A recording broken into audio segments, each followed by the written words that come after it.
Saturday Social is powered by EA Sports FIFA 23 with PlayStation. The transfer window, Joe. How quickly has this gone, by the way? Slamming shut on Tuesday. So what we thought we'd do is get our guests to rank every single Premier League club's January transfer window on an A to E grading scale. Yeah, absolutely. Obviously, it's very simple. A is the best, E is the worst. We'll go through each team. We'll talk about the transfers they've already done and some of the transfers that they're rumoured to be doing. Then you'll place it up. Battle it out for where you want them ranked. We'll start with Arsenal then, shall we? Because they have had quite a busy window. You know, Trossard's come in, Kyrgios's come in, and there are rumours of a big move for Moises Caicedo. Now, we saw yesterday a report £60 million bid had been rejected. It seems like they're going to go back in. Moises last night on his Instagram and his Twitter saying that he wants out of Brighton. What do we think, boys? I think they've had a cracking window. I think they've solved the problems they needed to solve. You know, Trossard comes in, can play multiple positions across the forward line. 7 goals in the Premier League this season, 6 with his left foot. He's a right-footed player, scored more goals with his weak foot than any player in Europe. The flip side of that, he scores in big games, hat-trick against Liverpool, against City, against Chelsea. Arsenal have got some big games coming up. I think he's the perfect player for them. On top of that, Kivor, defensive solidity, you know, he's a good young centre-back, good on the ball. Then you're thinking if they get Caicedo, that's an A+ for me. Yeah. You're linked with him as well. Yeah, I mean, I'd love Caicedo. I think he's everything that Chelsea need. I really would love him to sign for us. But from an Arsenal perspective, I think it has been a superb window. Trossard was such an astute signing. Strengthening a position of strength is the sign of a team that can win the league. Yep. And that's what they did. You know, they signed a player that is capable of playing with or instead of Martinelli, with or instead of Nketiah, with or instead of Gabriel Jesus. I think he's such a good player, Premier League proven. You can't really fault Arsenal and anything at the moment. They're just getting it right from top to bottom, aren't they? Do you think then it's actually worked out better for them missing out on Mudryk, getting Trossard, and then potentially using the rest of that money to go and purchase a player like Moises Caicedo? I think so. I think accruing both players would be a better window. I think if they can somehow work a system where they get Trossard plus Caicedo, overall, that would be in terms of value better. A plus. Yeah. Because Mudryk did look good, didn't he? He does look good on Champions League and Chelsea. Looks like he will be a very good signing for Chelsea. Well, we've been Arsenal then. I think straight in. Simple, yeah. Straight in for A, yeah? Everything about Arsenal's A, isn't it? It's very, very frustrating. But if you, whatever conversation you're having about Arsenal, whatever conversation you'd be having about Arsenal, whether you want to talk about the manager, the players, the recruitment, whatever, it's A. Annoying. Going well for Arsenal at the minute. From the next club, from A to Aston Villa. Interesting window with them. Obviously, Danny Ings left to West Ham for $50 million. They've brought in Alex Moreno from Real Betis, John Duran from Chicago Fire. Interesting to see if they do more business. You'd suspect they possibly will. Surprised they've let Danny Ings and Cameron Archer go out on loan as well. So, what do you think? It's not like a bad window for Villa. Villa, it's sort of, they've just got to like stabilise, haven't they, under Emery? I think you're looking at Bailey through the middle, you're looking at Bundia could play that position. I don't think it's too bad letting Danny Ings go. Would have been on a lot of wages. But at the same time, what is their aspirations? Are they doing enough to compete with a Brighton and a Fulham, we've got to say at the moment, and you'd probably say no. So I'd probably say it's a C or a D. It's an OK window. I think Alex Moreno comes in, 2 left-backs on that side. Emery does that quite a lot with Luca Dean. That's nice, but doesn't blow you away. Yeah, the only reason I would be slightly more generous to Villa is because I back Unai Emery. Like, I think Emery is top class. You know, if you were to rank managers, I think he's in the A category, you know, maybe A- compared to some of the others. But I potentially would have said, don't let Danny Ings go. You know, proven quality, natural goal scorer. But if Unai Emery thinks it's the right move, then I kind of back him, whatever. So I'd be inclined to give it more of a C than a D. Let's get it up there. Hey, let's move on to the next club. Very amicable so far. Yeah, absolutely. OK, Bournemouth. I mean, some unbelievable rumours around them and Nicola Zaniolo this week as well. But Ouattara's come in, hasn't he, for £20 million from Lorient. Obviously, the owner, I think he's a part owner of Lorient as well, isn't it? So there seems like there's a connection there. What do we think? Zaniolo? I think one of the issues with Bournemouth is not their attack. I think it's their defence. They're defensively very leaky, most goals conceded in the Premier League. That's where I would be looking for signings to strengthen their defensive midfield, the full-backs, the centre-halves. They bought loads of attackers. Yeah, it's fun. Don't get me wrong, it's really fun, but I don't know if it's the best strategy. So, again, I think it's a mid-table one. It's a D or a C for me. These players could come and explode and really take the Premier League by storm, but at the same time, if they're still leaking goals, that's something that's always there with teams that get relegated. Not sure about the full-back shout, though. Adam Smith. Let's have it right. That was a personal attack on you, Smithy. Good fullback. Happy with the D then? Yeah, happy with the D. D, yeah. Let's get it up. Wow, Let's go on to the straight next in. one. Next one, Brentford. Interesting moves. Obviously, Romeo Beckham coming in for Brentford Bees on loan from Inter Miami. the big signing. Kevin Schade as well. Yeah, on Kevin Friday. Schade as well. David Raya is someone that's been heavily linked. Looks like he'll stay in January, but might be someone they struggle to keep after that because he's had a great season. A couple of exits, a couple of loans they've got rid of. Where do you rank Brentford? Because obviously they're such a well-run club and they're doing so well in the league. So do you expect them to do more? The one between now and question the you've window? got is Ivan Toney and the situation around him. 50% of the goals that they've scored in the league, he's been involved with. 13 goals, 3 assists. If he goes, in terms of the things happening in the back of football right now, that's a huge problem. And not signing someone that could come in and potentially instantly help them. The lad that they bought in from Germany has only played around 1,000 Bundesliga minutes. That's not enough to come and replace. I like Johan Visser, I like Mbermo, but without Toney, it feels like they've not done as well as they've done in previous windows, and they've done exceedingly well in those windows. I'd agree. They haven't rectified the gaping hole. There's an elephant in the room and it feels like it's still stood there. Do you think that's something they need to rectify in January, though? Or is it they're in a safe position now, they can just consolidate and then look to, see what happens with that situation and then potentially sign a player in the summer? Depends what their aspirations are, though. It depends what you think their aspirations are. Like, when you think about where Brentford are in the league, Yeah. if they genuinely have the dream of maybe playing in European competition, I think they do need to sort out the situation that they're going to have with a lack of goals, and I don't think they've done that. So the whole season, I think, rests on Toney or replacing Toney or what happens. That's very hard to do in January, isn't it? They always say buying a striker or a goal scorer is the hardest thing to do, particularly in a January transfer window, because there's a surplus on the amount of money that you have to spend, the amount of players that are availability in that window.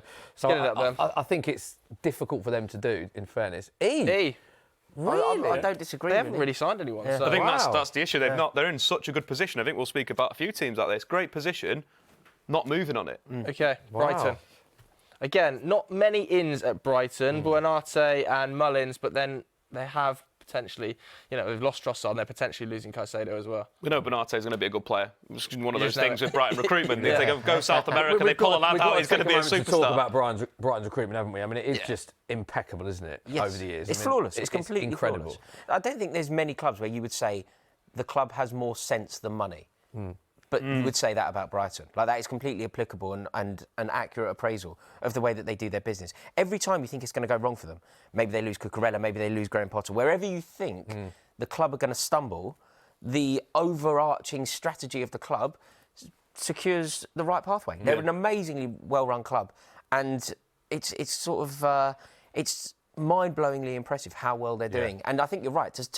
When you look at the players that they're bringing in, regardless of how much you know about them, they're going to work. They're going to be good. So what are we saying about them then? The one they thing could is still lose two of their best players in So one if window. they do, that would be a massive problem. That could put them down to E. If they lose Caicedo at this point, considering how integral he is now, With 3 days in left in the Deserby's window. tactics, 3 days left in the window, that would be an absolute, that'd be an E or a D. But as we It's a stand, stinker. he's still there. As we stand, he's still there. So I would be saying maybe B if Brighton back themselves like they should do, keep him until the summer. Yeah, because I think for clubs like this, when we talk about recruitment, we naturally start thinking about players coming in, don't we? Whereas not letting players leave for a club like Brighton is as significant. So holding on to McAllister, holding on to Caicedo, if they manage to do that, it's a good window. All right, let's get it up.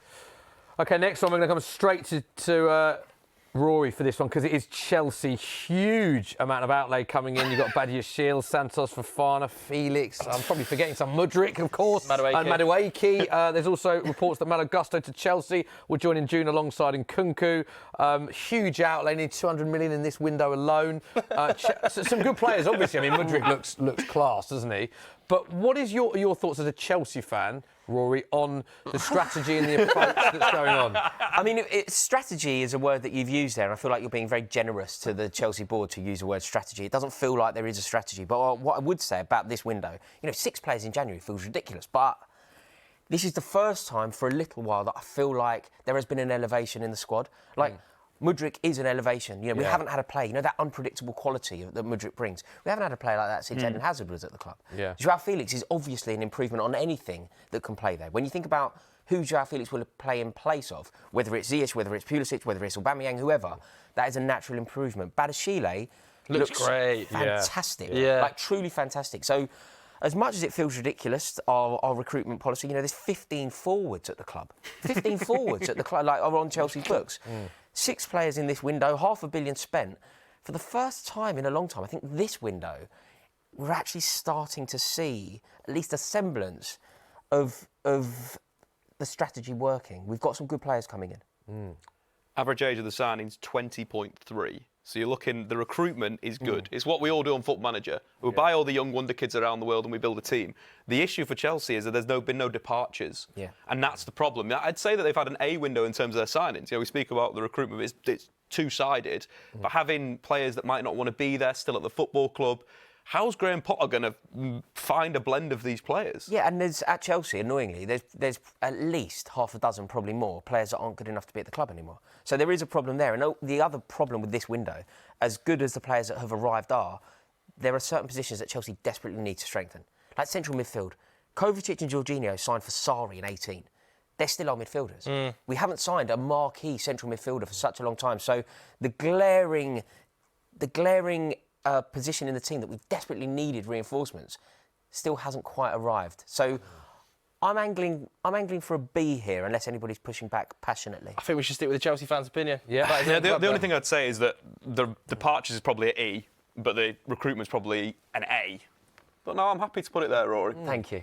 Stick with Rory then. Thank you. Let's go to who we got up next. Crystal Palace, who haven't bought a player yet. It's a D or an E. Zaha stayed. I think that's probably putting it into the But D he hasn't category. signed a new contract. Yeah, but I think it's important for him just to play until the end of the season. I think that gives them the summer window to either go back and Eze to play that position, to play that influential role, or go into the market. It's not been great. It's been pretty boring, but it is what it is. Okay. OK, we're going to move on to the next one because a lot of talk about this club this week. Everton are yet to have an incoming as things stand. A couple of loans, outgoings, but the big news is it looks like Anthony Gordon is set to sign for Newcastle. Looks like that medical is taking place. Obviously, 45 million, though. 45 million, yes, so it's a good bit of money, but obviously it's a big player they've lost. Obviously they lost Richarlison as well in the summer. The predicament they're in 19th in the table, without a manager, of course, as well. What do you make of everything that's going on at Everton, and where would you put them on the board, do you Probably think? like off the board, a Z, Really? you'd say. The Dan Juma deal, what was it done? He'd done all the media stuff. That was unbelievable. He came out, didn't he? He's like, I'm going to really help keep Everton in the Premier League. I'm tight, what? I'm off. Like, what on earth is going on? Like, it feels... The only problem when we're trying to sort of analyse where they sit here, I think the biggest problem at Everton isn't this. Like, it's almost irrelevant who comes in. It's almost irrelevant who the manager is. When you have the club being run in the way that it's run, like, since 2016, since Mashiri's been there, they've had a dozen managers. Not one manager has done 2 full seasons. So this conversation, it's interesting, but there is so much. There's such a bigger question going on with Everton that it's almost insignificant who they sign and who they bring in when they're being so mismanaged at boardroom level. What do you think about £1 billion they've spent as well? Or £500 million, sorry, they've spent. Okay, let's get it up then. Yeah, it's got to be bad. Feel for Everton fans. You do feel for Everton fans, Yeah, don't you you? do, yeah. OK, Fulham, no ins really, 1 out, anti-knockout. I think it's a similar situation where, with Brentford, that Fulham are in such a good position within the league. They're playing great football. Silva said in the summer that he wasn't getting backed. He's not been backed again. I think that's a bit of a mistake from Fulham, considering how well they're playing. E then? Do you think? Kept I think the only Mitrovic thing I'd was say something about Fulham and Brentford, I think there has to be some sort of level of understanding on the budgets that they have comparative to other teams and where they are performing above that. I mean, look at where they are in the league. I think it's been a fantastic season. So the fact that they've managed to consolidate that, I know what you're saying, they haven't bought someone, so it's E there, but it's just worth pointing out. I think they're both doing brilliantly. Agreed. But it's compare that to an Arsenal where they've gone out and they've bought someone that's improving the squad even further. Yeah. These teams could do that. They're not doing it. Yeah, OK. Okay. Next up, Leicester. Interesting one. Victor Christensen, 17.5 million is the roundabout the fee we think from Copenhagen. Closing in on Tete as well from Lyon. What do you make of everything that's going on at Leicester? Because again, a club that a lot of people have been talking about this season. I watched Brighton-Leicester last week. Brighton were brilliant. Fantastic football. Leicester sat in a 4-4-2 and counter-attacked. It's not where they should be. They used to be better than that, more exciting to watch than that. Obviously, James Maddison's a big one, and his injuries have been a concern. Every time that he's fit, he looks amazing. Leicester City look really good, but they need more than that. They need more than just relying on one individual, and that does come down to the spending. Lookman, they could have bought in the sum of 15 million, is the second top scorer in Serie A? Someone that they could have brought in. They didn't. Tete is a great signing. Tete's perfect. Right-sided player, left-footed, cuts inside, Brazilian creative, really good player. it still feels a little bit late. Like that's something that should have been done maybe at the start of the window. It just feels a bit disappointing. They've kept hold of Tielemans this window for the second half. They've kept hold of Tielemans, it looks like, obviously win the slope, and Maddison. Does that some consideration need to be made that two of their best players there looks like, as things stand, they're keeping hold of them when you're ranking them here? It depends on the expectations of the club. Like, I think that we kind of redefined Leicester, didn't we? We saw them as a club that could push on for silverware, push on for top 4 places, and they haven't really embraced that. So I'm inclined to be more aligned to what Dave's saying here. I think that they've been slightly uninspiring. Okay. Let's get it up. Where do you want to put it? If we compare it to Fulham and Brentford, it's very similar to that at the moment. If Tete comes, you'd probably say it was a D. Yeah. Let's put it in D, because I think that's a very good sign. Next club. Yeah, Liverpool. Oh, no, we've got Leeds next, haven't we? Sorry, my bad. OK, Leeds, because they have actually spent some money, haven't they? You know, Rutter's come in for a big old fee, hasn't he? Max Werber, and it looks like Weston McKennie might get done as well in the next 3 days. They're just buying loads of players from the Red Bull model. It seems to work. You know, that's the style, that's how they play. So, you know, I do like it. Werber's a good centre-half. He'll give something else to Leeds United in defence. They've recruited up front, which they needed, obviously, with Bamford's injuries, which is really sad. You know, he's not been consistently fit, which is nice. McKennie would be a great player for their system. You're thinking of what Tyler Adams has done in the Premier League. He's very similar, energetic, will press high, will be aggressive. It's been relatively decent, to be fair to them, I think. Yeah, I think they've done okay. I think the question, when we try and decide how good it's been, it's whether they survive or not, isn't it? It's whether it's enough, and time will tell. But overall, I think that they've given themselves a fighting chance for it, for sure. OK, where you put about C or B? Probably C. They've not done as well as Chelsea and Brighton. Next up, Liverpool. Obviously, Gakpo. I'm going to say E. Really? Yeah. Really? I'm surprised. They signed Cody Gakpo. They've got Luis Diaz. They've got Diogo Jota, who play exactly the same position. Injured, though, some of those. Yeah, but they're injured. Short-term injuries. They're coming back in 2 weeks. That's a panic for me. That's a real panic. And then to see Klopp playing through the middle and not wide left that he's been playing for PSV this season, he's a good player, don't get me wrong. You know, top 5% of players for, you know, non-penalty XG, goals, dribbles, shot creating actions. But it's not what they need. They don't need that. Did you not think that signing Cody Gakpo was just a good signing in the way that they got the business done so quickly? It felt like he was going to Manchester United. Not only did they get the player, but they kind of got one over on Manchester United. They signed him in the way that they signed. Do you remember when Luis Diaz, everyone thought he was going to Tottenham? But did they need to do that again? Was going to Manchester United. Did they need to do that again? Look, I feel like they should have signed a central midfielder, like an elite central midfielder. But is Cody Gakpo a good signing? I'm inclined to say that it is. Yeah. And if he is, then E sounds harsh to me. But you're also blocking Fabio Carvalho getting into the team. You're blocking Harvey Elliott getting into the team. 2 young, talented players. I just think it's gone out there where the recruitment structure's changed at Liverpool. They're not, you know, it's no longer the data team that's running these things. It's changed. Liverpool fans certainly are not happy, are they? They're definitely not happy with the window that's been so far, especially with the midfield additions. Midfield, I think, is a fair area. A lot of people have been talking about midfield addition, but I do think the flip side to that is Gakpo. A lot of fans have been happy with that addition. It is strength in depth. So, in terms of where you're going to put them on the board, if you're saying E, you're saying where? I would have said I thought Gakpo was a very good signing, and the nature of the signing was also impressive. So I would have said more of a C or D. But equally, Dave's made a very valiant case. I think the side with that, so they spent 43 million on Gakpo. If they kept that 43 million, could they put a bid in for Caicedo for 80 million? There's that level to it. So if you think I think Cody Gakpo's a brilliant player. He's very strange to analyse and to look at and to, you know, what is he as a player? But he's a good signing. Let's get him out there. D. Let's go D. OK. City. I think we can fly through City because they haven't really done any business, have they? Yeah, so... Didn't really need to, though, did they, equally? Full-backs, though? Cancelo, Kyle Walker, they've really fallen off a cliff.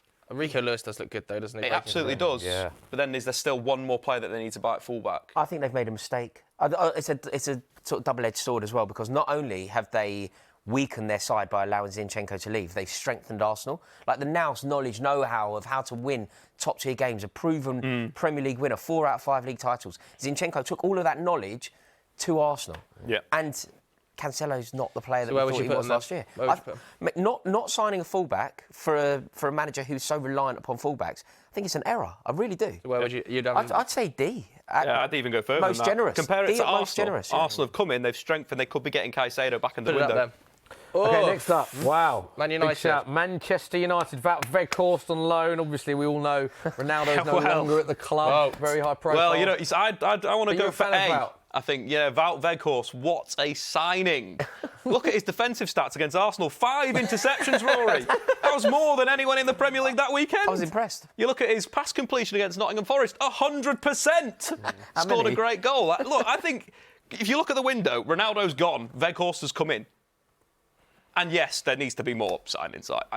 I'd love to put it with Arsenal, but it's not going to be that good. I think they've identified with what they've got. They've kind of killed themselves with how they've sort of transfers out in terms of putting the spending over time. It means now they've got no money. That's their own fault. That's them being stupid. But with the money they've got, the loan, Weghorst, I think that's a great signing. Do you know when you started this? I'm so sorry. I thought you were being sarcastic. I'm being serious. I'm being serious. I honestly thought So you that this. completely disagree? So where would you have him? Yeah, I think it's a terrible signing, Weghorst. I really do. I genuinely thought that you were being. I generally think he's a good I thought the signing. whole thing was a joke. Why for you is he a terrible signing? Well, because I don't think he's good enough. He's a Burnley striker. He is a Burnley striker. And you looked at his performance against Arsenal. Clearly wasn't up to the level that is required to lead the line for Manchester United. I don't think he's improved them at all. I think that their business is appalling, and I so passionately disagree that I thought it was all a wind-up. We're going to have to push you on an answer here. The answer is E, right? Where do you think it is? I generally think it's been a good window. This is crazy. With what they've you got. can't think that. Yeah, but at the same time, where else would you buy? United have got 4 centre-backs where you're looking at Varane, Martinez. The full-backs, Luke Shaw looks great. Diogo Dalot looks great. You're thinking a midfielder, Casemiro and Eriksen is push it out. fantastic. No, but Dave, sign a centre forward, absolutely. No, but I maybe agree. sign Mitrovic. But maybe sign somebody who's... My point was that there's no money there. There's nothing they can do financially, right? They have got nothing. Their back's against the wall. They've done well for what they've got. I mean, that's a very clever logic. We'll see it's it. hard for me to argue We'll see it. Well, Dave's Dave's overruled. Wow. Dave's overruled. It's all right. We got to We have to fly move on. through We a have few, to fly through. Newcastle. Good signing. Anthony Gordon. Looks like Anthony Right Gordon. energetic. But You're not sure? A bit uninspiring, Anthony Gordon. Not sure. Not sure at all. Are you all convinced? You're all looking at me like I'm No, well, getting I this think one wrong. £45 million is quite a lot of money, but he's still only 21 years old. Yeah, young isn't player. he? Yeah, I think there is a lot to come from Anthony Gordon. You know when the tide was so low at Everton, he became their hope, and it's quite easy to become a hope like that because he plays on the last shoulder, plays like a man who means it, and they therefore loved him. But I'm not convinced. Rory's not particularly good convinced. signing. more yellow cards than goal involvements in his career. But I think he suits the Newcastle style. They play aggressive. Hard worker off the ball. I'd see it again. Okay, got to fly through a few of these for time. Forest, so I we've think got Forest have done and Southampton next. very well. Danilo's a great Danilo, signing. good signing. Scarpa's a good Chris signing. Wood on loan Chris as well, Wood's yeah. a great Taylor signing. Navas is I'd even be potentially it. B is good. Yeah. All right. Southampton. Orsic, Alcaraz, I mean, Breeze come in as well, and they were in talks for Nicholas Jackson, but I think Bournemouth are also interested in him. He's had some hamstring issues, hasn't he? Yeah. Middle of the road. Yeah, See. decent enough. Okay, let's talk about Spurs, because interesting bit of business. Danjuma coming in late doors ahead of the Everton move. It looks like Pedro Porro, who's signing a lot of Spurs fans are very excited about because we played Sporting Lisbon twice and he was brilliant in those games. Not done yet. Possibly some other rumours. What do you make Let's say of Tottenham? Pedro Porro does join, though. I think that's an A. If Pedro Porro joins and they've got Danjuma, that's 2 really good pieces of recruitment. Pedro Porro's had around 5 shots to Sporting Lisbon's attack in the last 9 games. He's been directly involved in the last 10 games, directly involved in 9 goals, 6 assists, 3 goals. He's basically the perfect Conte wing back. He looks like a Conte player, doesn't he, for the way that he plays? If they do that, it's top tier window for them. Ooh. 2 good players. My only worry is because he's such a Conte player, is it a wise move to sign Conte fair players point. when the manager is potentially a Rizzler paper away from leaving? I don't know. Yeah, okay. Where It's do a you good have point. him? But for now, Conte's I staying, think isn't Dave's it? point is correct about A, but because of the jeopardy around Conte, should we go B? B, yeah. No, that makes okay. sense. Okay, we're up next, West Ham. Danny Ings. Danny Ings has come in. Yeah, well, that's a good signing for them. They needed goals. Skamaka and Antonio not hitting the same heights. Craig Dawson's also gone out on loan, hasn't he? You see, I think that's a big mistake. Ballon Dawson, they were calling him last. That's what I mean. So that's where we've got to take We'll it talk about down. Ballon Dawson in a minute because we have still got Wolves Yes. to come. But Danny Ings is in. They're in a bit of trouble, West Ham. The problem for me isn't the players. It's the manager. Like, he cannot coax the performances out of the top players. You know players that are elite or borderline elite. David Moyes seems to really struggle to get the performances out of them, whether it's Paqueta, whether it's Skamaka. Obviously, Haller left because he couldn't get the performances out of him. So I don't know if signing Danny Ings, who is perennially injured, is exactly what West Ham need. I think it's fairly uninspiring. Where are we putting West Ham? D or E? D. Okay, lastly, Wolves. Kuna's Lots coming on of loan, of business. course. Lamina, Sarabia, Craig Dawson, Daniel Bentley.